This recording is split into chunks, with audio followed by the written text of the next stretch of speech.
Welcome to my scientifically informed insider look at mental health topics.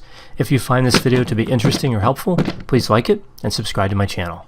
Hello, this is Dr. Grande. Today's question asks if I can analyze the Plandemic video. So there was this video that came out on YouTube that promoted this conspiracy theory around vaccine safety and effectiveness, as well as coronavirus. The video was taken down, but of course many other people have uploaded it to other places, so millions of people have watched this video. The video features an interview with a scientist named Judy Mikovits.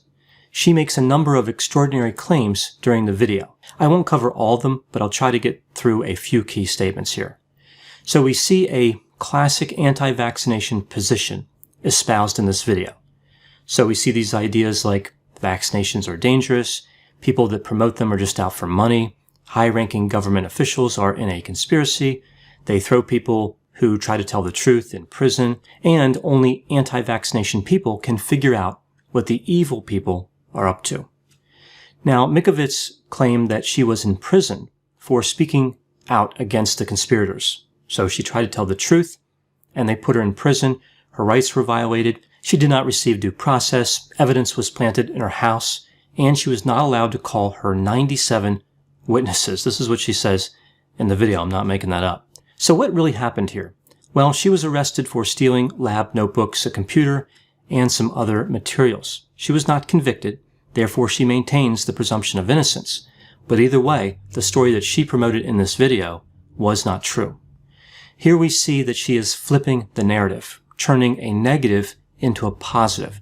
This tactic is exceedingly popular with conspiracy theorists. She took her arrest and constructed a story around it that made her look like a hero. She was a whistleblower, somebody who stood up against the mighty power of people who conduct research on vaccines, right? Because allegedly they're a really dangerous crowd. Now, Mikovits is known to be anti-vaccination, but in this video she tries a different tactic. Now she says she supports vaccines. I guess in some way that's just not apparent to anybody actually looking at the evidence. Something else interesting about Mikovits, she published an article about retroviruses and chronic fatigue syndrome. Now, this article was retracted. The reason it was retracted is because it had poor research methodology. So as we look at this, she was arrested for taking something that wasn't hers, and she doesn't understand research methodology. Evidently, this is what makes her credible in the eyes of conspiracy theorists. Everything gets flipped around. Her article was retracted because the evildoers were trying to keep the knowledge suppressed, right? So the narrative just gets moved around. Everything negative becomes a positive. So conspiracy theorists never have to defend anything because everything that they would normally have to defend, they can turn around into something they use to attack. Mikovits also claimed that Dr. Fauci is in on this conspiracy. She said that his propaganda-promoting behavior cost millions of people their lives. Now, she has no actual evidence to support this. I guess we're just supposed to take her word for it. Mikovits pretty much uses every conspiracy theory catchphrase in one video, including two of my favorites. Conspirators are out to make billions of dollars by killing millions of people, and this idea that she knows how to connect the dots. Now, there's one particular statement in this video that I've received a number of questions about. Mikovits said that a research study indicated that if somebody was vaccinated for influenza, their risk of getting coronavirus increased by 36%. I found this claim to be pretty interesting, so I pulled the article that was referenced in the video. It was published in January of 2020, and I read it. This study was essentially examining the influenza vaccine and what's referred to as virus interference. Specifically, they had participants who were vaccinated and others who were not vaccinated. And they wanted to see if either group was more likely to get respiratory infections. Overall, they found that people who were vaccinated with the flu virus were 59% more likely to have no pathogen detected at the end of the study. So people who had the flu vaccine were actually safer in terms of respiratory infection. Now, because the study was looking at numerous types of respiratory infections, they broke down the analysis across various types of viruses, including coronavirus. Now, specifically for coronavirus, they found that the odds ratio from vaccinated to not vaccinated was 1.36. This is where we get the idea of 36%.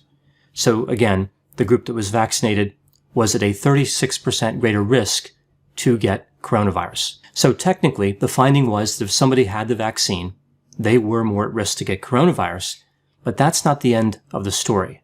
First of all, the coronavirus referenced in this article was not SARS-CoV-2, right? That's a completely different coronavirus. So we're not talking about the coronavirus that causes COVID-19. The next point, and I think this is also important because it shows kind of how she misunderstood the research. In the reference section for that article, they list other articles that had findings on this topic. One of them, a study published in 2013, had this finding. There was no association between influenza vaccination and the detection of coronavirus. So right there, in the very article that she referenced, is a reference to another article that refutes the claim about coronavirus. What Mikovits did was known as cherry picking. She selected a specific finding in a specific article and then promoted that finding as if it represented the truth, right? So she overgeneralized. Now, this behavior shouldn't be particularly surprising from somebody who does not seem to understand research methodology. Now, another thing I find interesting here about this particular claim, Mikovits believes that research funding is reserved for people that are in a conspiracy. So from her point of view, scientific literature is not valid.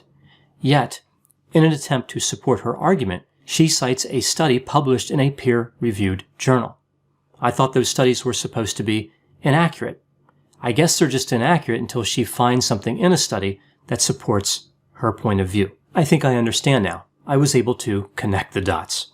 Now, how is this good science? I can scour scientific literature and find support for almost any theory that anybody could come up with.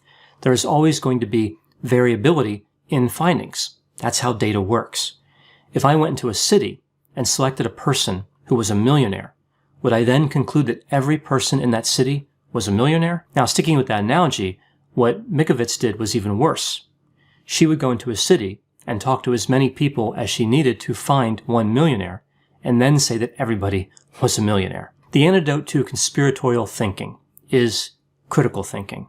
I simply read the scientific literature and interpreted it based on logic and reason. Conspiracy theorists are banking on the idea that people will not do that. Conspiracy theories like this are quite dangerous. They exploit people's need for certainty in uncertain times. They exploit the human tendency to believe instead of disbelieve as an initial reaction. And they exploit the tendency toward confirmation bias. People see evidence that supports their current position. The anti-vaccination movement is an anti-science movement. As the stress of this pandemic continues to build, people need to stay more alert than ever to the hazards of consuming misinformation. Now, I know whenever I talk about topics like the anti-vaccination movement, there will be a variety of opinions. Please put any opinions and thoughts in the comments section. They always generate an interesting dialogue. As always, I hope you found my analysis of this topic to be interesting. Thanks for watching.